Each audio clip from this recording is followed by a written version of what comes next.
यश. यश म्हणजे नेमकं काय? यश म्हणजे ध्येय, यश म्हणजे उद्दिष्ट, यश म्हणजे पूर्ण झालेलं स्वप्न. नमस्कार, मी पूनम लाहोटी, मोटिवेशनल स्पीकर. चार चौघ या सिरीजच्या दुसऱ्या भागामध्ये काही लोकच यशस्वी होतात, त्याचं कारण काय आहे हे आपण पाहणार आहोत. चला तर मग सुरुवात करूया चार चौघ या सिरीजच्या आपल्या दुसऱ्या भागाला. आता काही लोकच यशस्वी होतात म्हणजे ते वेगळं काय करतात? काहीच नाही, परंतु त्याच्या यशामागचं जे रहस्य आहे ते आपण आज इथे जाणून घेऊयात. बऱ्याच लोकांचं असं असतं की त्यांना अपयशाची भीती वाटते. मला जमेल का नाही, मी करेल का नाही, माझ्याने होईल की नाही, सुरुवात करेल की मध्येच थांबेल, की माझ्याने सुरुवातच होणार नाही.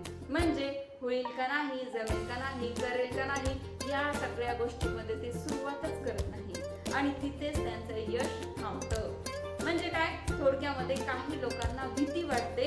कशाची भीती वाटते? की मला जमेल की नाही. अशा प्रकारचे काही लोक असतात. तर काही लोकांचं मात्र वेगळं असतं. ते सुरुवात करतात, ते अगदी चांगल्या पद्धतीने सुरुवात करतात, बरेच दिवस मेहनत करतात, परंतु सुरुवात करणं, त्यामध्ये मेहनत करणं, अपयश आणि यश या दोघांमधलं अंतर एक व्यक्ती काटत राहतो आणि तो म्हणजे संयम.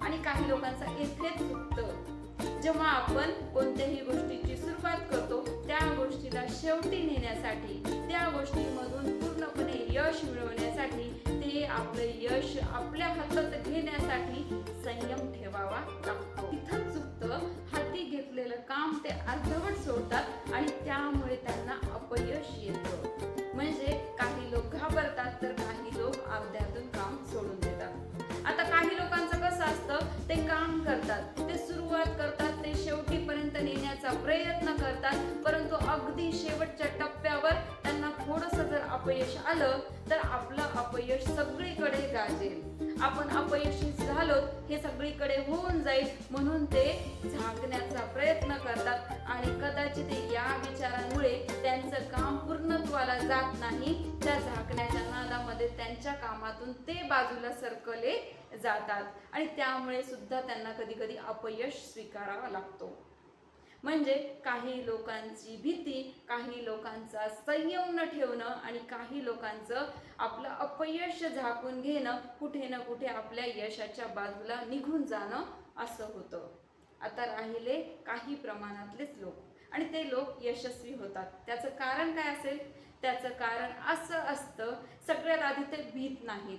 त्यांना भीती माहीतच नसते. आपल्याला एकतर अपयशामधून अनुभव मिळेल आणि जर अनुभव मिळाला तर आपण पुन्हा उभे राहण्याची तयारी करू किंवा मग आपल्याला यश मिळेल. म्हणजे त्यांच्या आयुष्याची एकच व्याख्या असते, प्रत्येक गोष्ट करून पाहायची, जर यशस्वी झालो तर यश मिळेल आणि काहीच झालं नाही तर अनुभव मिळेल. हे झाली पहिली गोष्ट.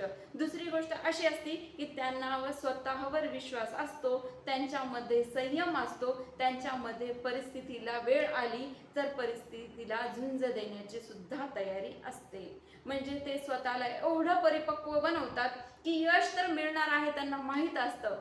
जरी अपयश आलं, त्या अपयशातून मी पुन्हा शिकेल, पुन्हा सुधारणा करेल, मी पुन्हा उभा राहील, मी पुन्हा माझ्या कामाला सुरुवात करेल आणि मला नक्कीच यश मिळेल असा त्यांना आत्मविश्वास असतो.